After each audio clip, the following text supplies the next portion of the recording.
ਅਸੀਂ ਜ਼ਿੰਮੇਦਾਰ ਹਾਂ, ਅਸੀਂ ਹੁਕੂਮਤ ਇਕੱਠੇ ਬਣਾਈਏ।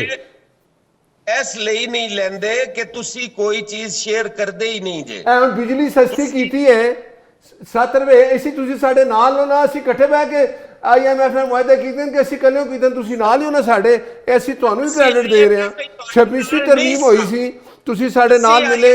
26 ਤਰਮੀਮ ਦੀ ਜਿਹੜੀ ਮੁਸ਼ਕਲਾਤ ਸਰ ਪੀਪਲਸ ਪਾਰਟੀ ਨੇ ਫਰੰਟ ਤੇ ਆ ਕੇ ਸਾਡੇ ਨਾਲ ਹੈਲਪ ਕੀਤੀ ਹੈ, ਮਦਦ ਕੀਤੀ ਹੈ, ਇੱਕ ਦੂਜੇ ਦਾ ਅਸੀਂ ਸਾਥ ਦਿੱਤਾ ਹੈ। ਦੱਸੋ ਬਿਜਲੀ ਸਸਤੀ ਹੋਈ, ਕਿਆ ਸਾਡੀ ਸਾਰੀ ਜਮਾਤਾਂ ਦੀ ਕੋਸ਼ਿਸ਼ ਸੀ ਜਿਹੜੀ ਹੁਕੂਮਤ ਵਿੱਚ, یا کلی مسلم لیگ نون دی کوشش سی؟ ہاں اے ضرور ہے کہ میرے قائد نواز شریف دا ہی ویژن سی کہ لوگوں کو سستی بجلی دیو، اسی دیر لگے ہم شروع ہو گئے۔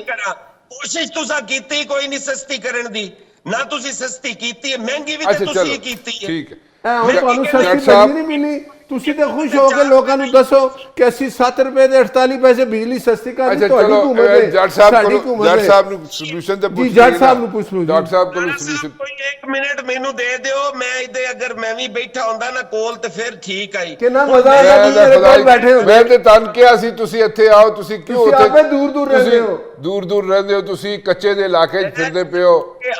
آ جانا مینوں اج تے ٹائم دیو نا۔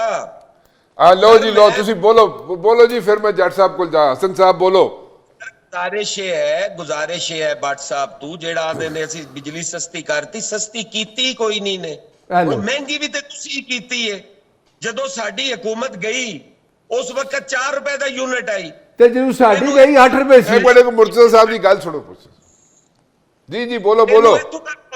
تسی صوبیاں میں تے صرف پاکستان پیپلز پارٹی دا صوبہ ہے نا جتھے بجلی سستی بن رہی ہے کول تو، تسی تے ایتھے اپنا جیڑا کول دا پلانٹ لایا اون دے تے بھی امپورٹڈ کولا استعمال کردے ہو، وہ فیزیبل ہی نہیں ہیں جیڑے تسی لائے نے۔ کیپیسٹی چارجز دے نام تے پیسے جیڑے پہ رہے نے، اس دا ذمہ دار کون ہے؟ وہ بولن دا موقع دیا یا میں بولا؟ پاکستان پیپلز پارٹی نے کیتے نے۔ تسی یہ دسو حسن مرتضی صاحب، گل بچ گئی ہے، میری گل سنو چھوٹی جی، تسی کیا جی اسی حکومت چھڑی 8 روپے یونٹ سی بجلی۔ میری گل مک لین دیو نا۔ اچھا چلو مرتضی صاحب دی گل مکن دیو، گل مکن دیو۔ جی جی مرتضی صاحب۔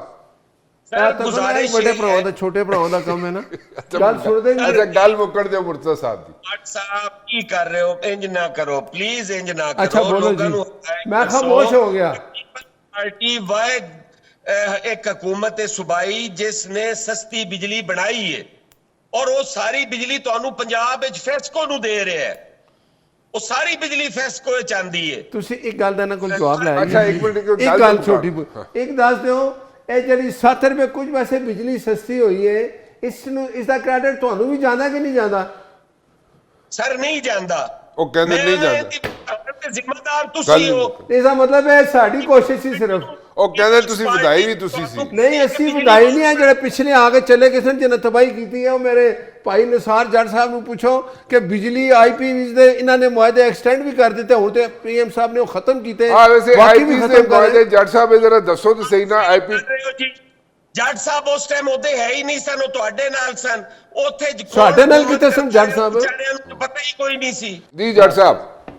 سر اب میں دونوں بھائیوں سے ریکویسٹ کروں گا کہ مجھے تو آج مزہ آ رہا ہے کہ ان اللہ ما صابرین، PTI نے بڑا صبر کیا اور آج یہ نتیجہ ہمارے سامنے آ گیا کہ 2 جماعتیں جنہوں نے ہمیں کارنر کیا تھا، آج جس طرح یہ آپس میں لگے ہوئے ہیں۔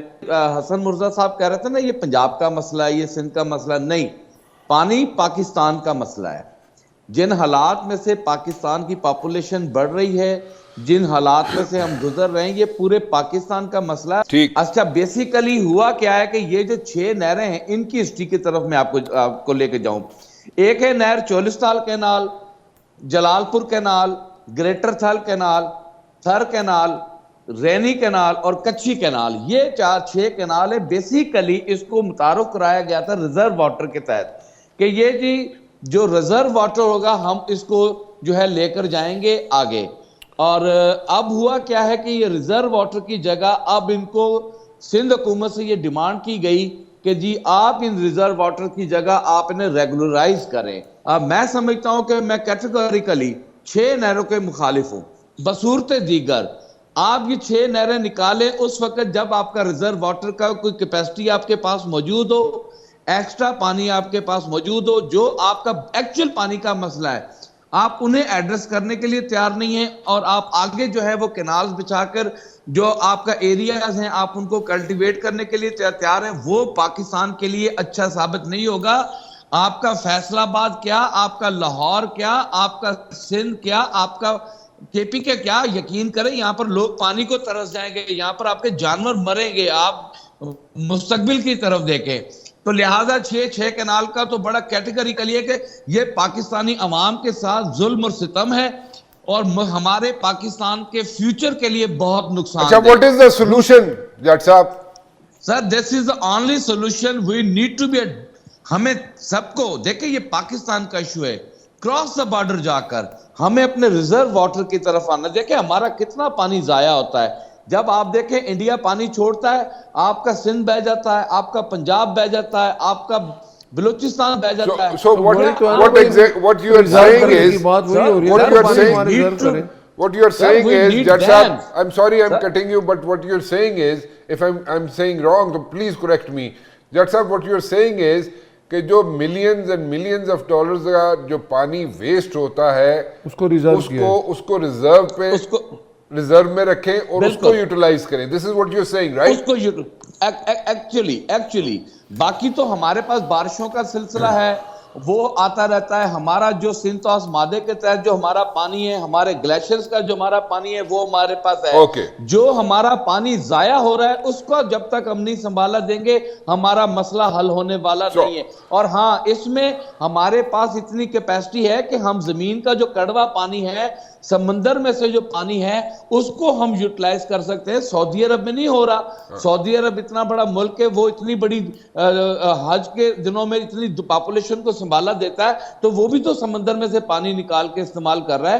تو ہمیں اپنے سارے سورسز کو یوٹیلائز کرنا ہوگا. دوسری بات یہاں پر بجلی کے معاملے پر بات چل رہی تھی، میں تھوڑی سی آپ سے ٹائم چاہوں گا.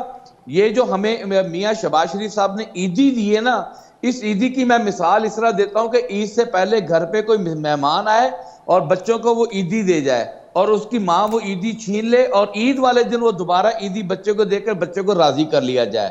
بیسیکلی ہوا کیا ہے کہ عید سے پہلے جو ہمارا پیٹرولیم مصنوعات تھی اس میں عالمی سطح پہ جو ہے وہ پرائز آپ کا بہت لوئسٹ ریٹ پہ گئے، جو کہ ہمیں ایکسپیکٹیشن تھی کہ عید کے دنوں میں پیٹرولیم مصنوعات میں بہت بڑی کمی ہونی متوقع تھی. اچانک خبر آئی کہ ہم نے پیٹرولیم مصنوعات کو بیلنس کر لیا، ہم ان کی قیمتیں نہیں گرا رہے. اور ساتھ ہی میاں شہباز شریف صاحب نے آ کر یہ کہا کہ یہ جو پیسہ ہے ہم آپ کو بجلی کی مد میں جو ہے وہ وہاں پر ایڈجسٹ کر کے آپ کو بجلی سستی کر کے دیں گے. اب دیکھنا یہاں پر یہ ہے کہ یہ بجلی کتنی دیر تک سستی رہتی ہے یا یہ ٹیمپریری ہے.